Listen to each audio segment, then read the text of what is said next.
5 NFL plays in 60 seconds. In this video, I have 5 player props for NFL Sunday. And then I have 60 seconds to explain each of them and hopefully get you guys to put your guys' own money on them. I really like the slate we got cooked up for you. If you are new, my name is Austin from Calling Our Shot. I'm very hopeful and pretty optimistic that we're going to go 5-0 in this video. And if we do, we're going to make some good money because I'm going to be parlaying all of these plays together on Underdog Fantasy. If you've never signed up for Underdog, you're in luck today because if you sign up using my code COS, not only will you get this free square for Justin Herbert to get you 1 yard on Sunday Night Football, it's literally free. You'll also get a match on your first deposit up to $1,000. You guys know we love Underdog. We talk about them every single week. And at the end of this video, I'm putting all these 5 plays together with a slight twist on a couple of them, maybe 1 or 2. You'll understand why at the end of the video. And we're trying to turn 25 bucks into over 300. Let's do it. Sign up code COS or the link down below. Last note, also down below, you'll see 2 video links, other for NFL videos that we already posted. The most important one I would argue is you go check out our other video where we talk about our anytime touchdown parlay and my 2-unit play of the week, plus a couple other props. I'll link those down below, but don't check out those videos until after this one. Let's dive into the 5 plays. And we're going to start with a guy that is slowly becoming a household name, a guy that I think next year will be even more highly coveted in like fantasy football and things like that. And he's a running back for the New York Giants. It is Tyrone Tracy Jr. over 62.5 rushing yards, minus 113 on FanDuel. I also like his rushing receiving yards line, but I like the matchup more for just rushing yards. Honestly, I think he's a pretty safe same game parlay leg if you're looking for that. I think there's a chance I was honestly looking at in this game, Giants and Saints, taking Kamara on the other side and Tyrone Tracy to combine for 200 rushing yards, which I think is like plus 420 on FanDuel. But I digress. I'm just going to do Tyrone Tracy. Start my timer now.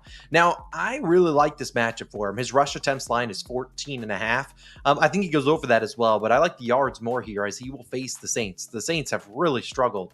11 running backs to face the Saints this year have 10 or more rush attempts. Only 3 have failed to hit this over. Those are Nick Chubb, who honestly is not very good, J.K. Dobbins, and Tyler Algier. Now, Tyler Algier, he had his teammate Bijan Robinson, never heard of him. He went for 116. Chubb only got, his team was down by like 100 points. Then Dobbins ended a few yards short at 57. Obviously, Devin Singletary is in this backfield for the Giants. If he wasn't, this line would be even higher. But Devin Singletary started last week, but played the first 2 snaps. And then there's really Tyrone Tracy's backfield. He's been the more explosive guy. And at the end of the season, we're grasping at straws here for the Giants to have things to look forward to next year. Sure, has Tyrone Tracy fumbled a little bit? Yes, but again, I think this is a good spot for him against the Saints team that has really struggled to stop the run. We also don't even know if Malik Neighbors is going to play. So again, I like Tyrone Tracy's over and rush yards a ton. I stopped my timer. I need Drew Lock convert some third downs. That's all I'm asking for. Last week, they were 3 for 12 on third down. Not going to get a lot of rush yards if you can't get more downs to run the ball on. I really like Tyrone Tracy, though, his over in rushing yards. Second play, we're taking an under. And I know no one likes unders. I think I actually have 3 in this video. This one's going to be Kenneth Walker III, under 14.5 rushing attempts, minus 115 on Bet365. A pivot, I like his under in rush yards as well. If this line drops to 13.5, Kenneth has ended on 14 rush attempts a few times this season. So line could look pretty sharp. I don't even know if he gets into the double digits in this game. Now, if you are not able to find Kenneth Walker, there is a chance he's not even playing. So if that is the case, just move on to my next pick. Let's talk about Kenneth Walker. You can start my timer now. Walker's been dealing with an ankle injury, and that's why I'm not even confident he plays on Sunday. But if he does, cool, because he hasn't been good. He hasn't rushed for more than 4 yards per carry since week 7. So we're on week 14. Walker under this line in 6 of his last 9. And he actually was over in 2 straight with 16. Now he went over, great, proud of him, got to 16. But he's barely going over. And those have been 2 very, run-heavy game script. One was against the Cardinals, who will once again see this weekend. The other one was against the Jets. The Jets could not move the ball in the second half. Now, sure, they were down in that game, but still able to run the ball. As I said, Kenneth Walker not running the ball pretty well. Also, Zach Charbonnet coming on strong here too. He could eat into more and more of those carries out of the backfield. And since week 5, the Cardinals have allowed the 9th fewest rushing attempts to running backs. That's just 19. You got 16 in that first game against them. And that was a game where everything went wrong for the Cardinals and the Seahawks dominated time of possession. They led the whole game and he still barely squeaked over it. I don't think he goes over in this game. So I really like this one. Another note, Geno Smith, his pass attempts line is 34.5.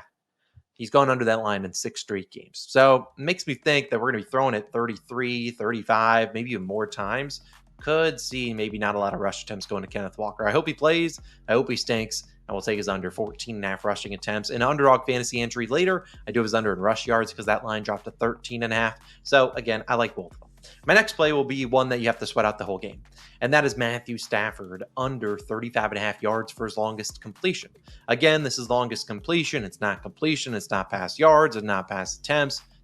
None of those. Longest completion. So Matthew Stafford could have the greatest game of all time, throw for 500 yards. As long as one of those completions does not go for 36 yards, we're good. And as I said, this is an all-game sweat. But I really like this one. You can start my timer now. 10 of 12 QBs that face the Bills have been held under 36 yards for the longest completion. A lot of them not even getting too close. One of the two QBs that actually went over this line was Aaron Rodgers on a Hail Mary at the end of the half. That was that weird Thursday night game a few months back in October. Why do guys not go over this line? Is it just because the Bills are scary? No, it's mostly because of how they play defense. The Bills play the second highest rate or the fourth highest rate of too high safety coverage. And they allow 20 plus air yard throws, so deep throws at the second lowest rate. So again, this is not a team giving up a ton of deep completions or even deep pass attempts because they play so many two deep safeties. So you're not really going to try to test their defense when you get two safeties back. They're basically doubling any route that goes past 20 plus yards. Stafford is under this line in 6 of his last 10. He's under in 4 straight at home. I like a chance here for he can go under. Do I think Puka Cup? What's going on in my brain? Puka Nacua and Cooper Kupp don't have good games? No, I actually think they have pretty good games. I like their over in receptions. But again, that's what the Bills kind of want you to do. They want you to complete those underneath routes, and they'll live with that. They'll live with it coming up and tackling and then beating you in the red zone where they feel like they can punch in touchdowns where their defense can hold you to some shorter to kick and field goals. Obviously, that's where the majority of games are decided is in the red zone, and that's why they play those two high safety coverages. They'll bend but not break, and so you don't see a lot of deep completions. Hopefully there isn't like a 10-yard completion that someone breaks like 4 tackles, and that is how they get done. I really do like Matthew Stafford's under and longest completion. My next play, Isiah Pacheco over 11.5 rushing attempts, minus 115 on DraftKings. Now, you could take Pacheco's over in rush yards. This is one that could easily hit. I honestly almost took him for 15 plus rush attempts, which was about plus 300. That's not really a very widely available market to ladder a rush attempts line. The rush yards, I think, could be pretty solid as well. You can start my timer now. The Chargers defense, who Pacheco will see on Sunday Night Football, has not been great. And Pacheco did return back from injury last week. He saw, not the best. He saw only 7 rush attempts, 37% of snaps. In the first 2 weeks of the season, we saw him at 15 and 19. Kareem Hunt also had 7 attempts. Mahomes attempted 46 passes. So we had 46 passes compared to 14 running back rush attempts to their main 2 guys. That's just not how the Chiefs really want to play football. Sure, they can if they want to lean on Patrick Mahomes, but that was against the Raiders, a much tougher run defense than he will see in this matchup against the Chargers. The Chiefs running back rush attempts this season, I have them all up on the screen. You see the last few weeks kind of been down. Some close games, tight ones in there. Denver and Buffalo, some tougher defenses. Las Vegas, they had a game against the Panthers. They just did not run the football. This feels like a good spot here. The running backs rush attempts the last 3 weeks versus the Chargers, 22, 28, and 34. Just like the Bills, they play a lot of too high safety coverage. So again, I think this is a chance. We saw earlier this season when they matched up, they got up to 21 rush attempts. Kansas City trailed 10-0 after the first quarter. So not the best rush, game script there. But again, I think this is a spot where you will see, sure, Pat Mahomes gets his stuff, but I expect a lot of rush attempts. And if the Kansas City Chiefs get into the 20 to 24 rush attempts, I feel like is a safe spot for them to where they kind of want to be anyways. I would anticipate Pacheco getting at least 12 of them. Last week, only 7 split with Kareem Hunt. I just don't know how you feel too inspired with what Kareem Hunt's putting out there. Sure, Pacheco didn't look good besides one big play, but I do think that this is a spot where you see Pacheco kind of start to absorb more of the workload. Maybe he gets 2/3 of the rush attempts instead of 50-50. And I think if he's getting 2/3 and they're getting closer to 22, 24, you're probably seeing him finish it somewhere in the 14 to 16 range. And I think that's where they kind of want him to be. So I like Pacheco's over in rush attempts. And my final play of the day will just be a half unit play. The other 4 were all 1 unit. This is only half unit because it is an interception prop. And that is Russell Wilson of the Pittsburgh Steelers under 0.5 interceptions at minus 135 on Bet365. I'd play it to minus 150. Only a half unit because interception props can be a little wonky. If you took Bo Nix's under an interception interceptions. Technically, he threw a bad one, but one of them he threw right off someone, and they made it bonked in the air, and that's how they picked it up. So last week. So sometimes that can be a little bit tough. But let's talk about Russell Wilson. He has 3 interceptions this season. He's under in 3 of 6. So he's split dead even. He did throw one last week for Cincinnati. In 12 games, though, this season against the Browns have only 3 interceptions. Twice last week versus Bo Nix. And then once, I forget who the other one threw. 10 of 12 quarterbacks to face them are under this line. So, look, that includes Russell Wilson earlier this season. He did not throw a pick against the Browns. And I just don't see it coming here. Unless they get lucky and they get some sort of ricochet, the Browns, I mean, on the road in Pittsburgh, 6.5-point dogs. This feels like a spot where last week we saw Russell Wilson 38 pass attempts, slinging it around. The Bengals can't tackle anyone. Let's get all those yards after catch. Now it feels like a spot where, like, pound it. And we're going to pound Najee Harris, Jalen Warren, who didn't get any touches last week, Cordell Patterson. We're pounding the rock. So I actually like Russell Wilson's under in pass attempts, but I also like the under in interceptions. I'll take the under in interceptions for a half unit. Almost did a 1 unit play, but I'll just stick to half here. So those are my 5 favorite picks here. As I said, we have another video. Well, oh, no. I got to go to Underdog Fantasy. We're putting them all together on Underdog. Here's how I did it. Tyrone Tracy's higher, 64.5. Pacheco rush attempts. Kenneth Walker, his line dropped to 13.5, so I bumped up his rush yards to 59.5. I don't think he's getting 60.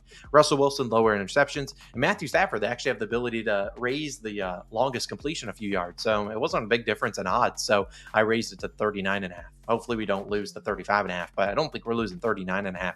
Again, $25 on that, $339.